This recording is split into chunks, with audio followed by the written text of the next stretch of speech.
श्री कृष्ण, राधे राधे, श्री हरिदास।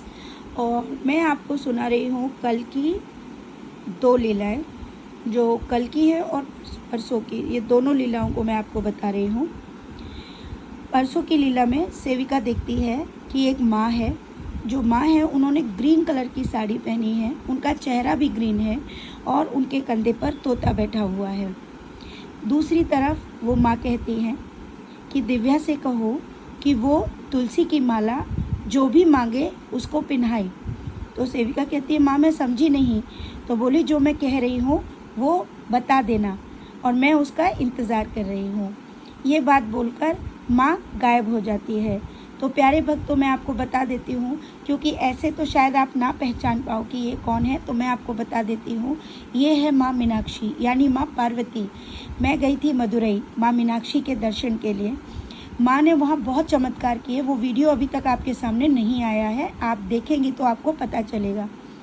माँ का जो रंग है वो हरा है। हरा इसलिए है क्योंकि वहाँ पर सांवले रंग की जो महिलाएं होती थी वो अपने चेहरे पर हल्दी लगाती थी। हल्दी के कारण उनका चेहरा हरा हो जाता था। इसी प्रकार माँ ने भी अपने चेहरे पर उस समय जब वो मीनाक्षी रूप में इस संसार में आई तो उन्होंने हल्दी लगाई। हल्दी के कारण उनका चेहरा हरा हो गया, इसलिए मेरे को उन्हें पहचानने में तनिक भी देर नहीं लगी। उनके कंधे पर या उनके साथ हमेशा एक तोता रहता है। और माँ ने जो ये कहा कि तुलसी की माला, तो जो भक्त ये कहते हैं कि जिन्हें दीक्षा चाहिए, तो माँ ने शायद उसके लिए मुझे आज्ञा दी है। लेकिन मैं सभी भक्तों से कहूँगी कि कोई भी दीक्षा लेने से पहले, गुरु बनाने से पहले आप उस पर पूर्ण विश्वास करें तो ही गुरु बनाए, अन्यथा नहीं। कभी किसी का पास्ट अच्छा या बुरा आपके सामने आता है और आपका भाव अपने गुरु के प्रति खराब होता है तो ये दोष आपको लगेगा। इसलिए वर्तमान और पास्ट की चिंता करो या बिना चिंता किए तभी आप किसी को गुरु बनाओ, अन्यथा किसी को भी गुरु ना बनाओ। ठीक है, इस बात का विशेष ध्यान रखो। किसी भी बात को सुनकर सोचकर गुरु नहीं बनाना चाहिए, या उसकी पॉपुलैरिटी देखकर गुरु नहीं बनाना चाहिए। गुरु आपको उसी को बनाना चाहिए जिसके शब्दों के द्वारा आपको भगवान की भक्ति की ओर जाने का रास्ता मिलता हो। अब भले ही उसका पास्ट कुछ भी रहा हो, इसके भी अनंत उदाहरण है। ये आपके ऊपर है कि आप किस रूप में किसको मानते हैं। संसार तो अलग ही सोचता है, मैं इस बात को नहीं जानती। मैं आपको वो बताती हूँ जो मुझे प्रभु द्वारा जो आज्ञा मिलती है। ठीक है, और जिन भक्तों के प्रति भाव उत्पन्न होगा उन्हीं को दीक्षा दे पाऊंगी। ठीक है, और अब मैं आपको बताती हूँ आगे की बात। कल की लीला, ये परसों की लीला है, तो मैं समझ गई हूँ कि माँ मुझे कहाँ बुला रही हैं। अब आती है कल की लीला। कल की लीला में सेविका देखती है कि एक मंदिर है और वो मंदिर माँ वकुला का है। माँ वकुला ने अपना एक पैर ऊपर और एक पैर नीचे रखा हुआ है। उन्होंने बहुत सुंदर चमकीली गोल्डन ब्लैक कलर की साड़ी पहनी हुई है। माँ उसमें बहुत सुंदर लग रही है। सेविका देखती है कि माँ कुछ खा रही है, तो सेविका पूछती है कि माँ क्या खा रहे हो। सेविका ने पहली बार जीवन में माँ वकुला के दर्शन स्वप्न में किए हैं और उसने पूछा माँ आप क्या खा रही हो। तो सेविका से माँ कहती है हाँ मैं कुछ खा रही हूँ। अच्छा ये बता दिव्या कहाँ है, वो मुझसे मिलने क्यों नहीं आई। तो सेविका कहती है माँ मैं कहीं गई हुई थी, वो मेरे साथ नहीं है अभी।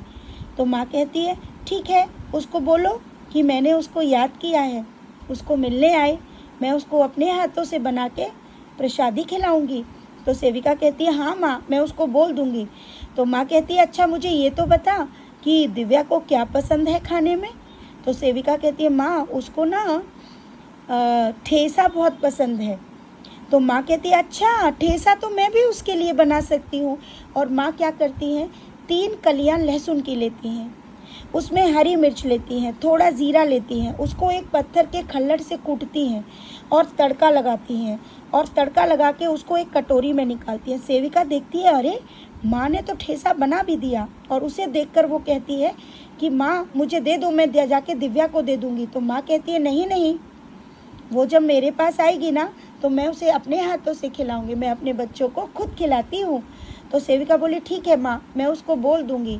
तो सेविका कहती है कि माँ लेकिन आपके बेटे यानी तिरुपति बालाजी और पद्मावती और लक्ष्मी आपकी दोनों बहू हैं, वो तो दिव्या के पास ही है।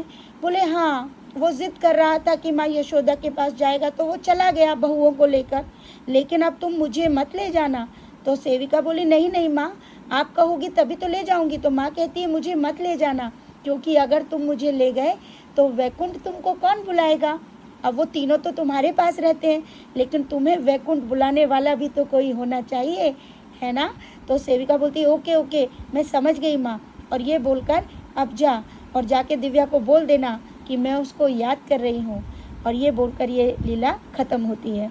तो प्यारे भक्तों, यहाँ पर दो चीज़ें थोड़ा अजीब थी। एक तो ये लहसुन की 3 कलियाँ, इसका मुझे महत्व नहीं समझ में आया कि माँ ने कैसे लहसुन का, जबकि हमें तो बताया जाता है कि लहसुन जो है माँ लहसुन को हाथ नहीं लगाते या प्रभु को वो अर्पित नहीं होता। लेकिन इस लीला में अगर ये भाव होता तो मैं अब इस बात को भाव भी अगर मान रही हूँ तो भी मैं ये कहूँगी कि ये लहसुन की कलियाँ 3 ही क्यों, ठीक है। दूसरा, आज तक की सारी लीलाएं कंप्लीट हुई हैं, इस लीला में इस मतलब को तो मैं नहीं समझ पाई हूँ, इसका क्या मतलब है ये तो माँ ही जाने, ठीक है। अब ये बात जो मेरे को समझ आई कि माँ ने बुलाया, तो मैंने माँ वकुला से कहा ठीक है माँ, मैं आ जाऊँगी, लेकिन आने के लिए तो माँ लक्ष्मी की ज़रूरत होती है। अब आप मुझे माँ लक्ष्मी दे दो तो मैं आ जाऊँगी, क्योंकि बिना माँ लक्ष्मी की मदद से मैं कैसे जाऊँगी। अब आप देखो, एक तरफ माँ पार्वती बुला रही हैं, एक तरफ माँ वकुला बुला रही हैं। अब दोनों जगह जाने के लिए व्यवस्था भी तो होनी चाहिए ना। मैं क्या करूँगी, कैसे जाऊँगी। अब मैंने ये माँ को बोला है, जैसे ही माँ व्यवस्था करेगी तो मैं 2 माँओं के पास पहुँच जाऊँगी और आपको भी जल्दी ही बताऊँगी, ठीक है। अब एक और लीला, मैं क्या क्या बताऊँ आपको, मुझे 3 जगह से बुलावा आया है माँ का। ये लीला है, सच कहूँ ये मेरा जीवन है अब, और मुझे लगता है अब इन लीलाओं के बिना तो मैं जी नहीं पाऊँगी। और ये लीलाएं नहीं होंगी तो मेरे जीवन का क्या होगा, क्योंकि मुझे वहाँ तक, जहाँ तक माँ बुला रही है, वहाँ तक पहुँचाने का कार्य भी माँ का ही होगा और मेरे लाडले का है, क्योंकि ये सब मेरे करुआ की सेवा के कारण ही हो पाया है। उसी की सेवा में आने के बाद वो मुझे अनंत धार्मिक स्थानों के दर्शन करा रहा है। जो भी भक्त करुआ से जुड़ रहे हैं उनमें से अनंत भक्तों को भी ठाकुर जी ने अनंत धार्मिक स्थानों पर लेकर गया है। ये सब मेरे करुआ की कृपा के कारण हो रहा है। तो मैं क्या ही कहूँ, ठाकुर जी अपने भक्तों पर जब कृपा करते हैं तो इतना बरसाते हैं कि भक्त ले तक नहीं पाता है ना प्यारे भक्तों। खूब सारा प्रेम। राधे राधे। श्री हरिदास।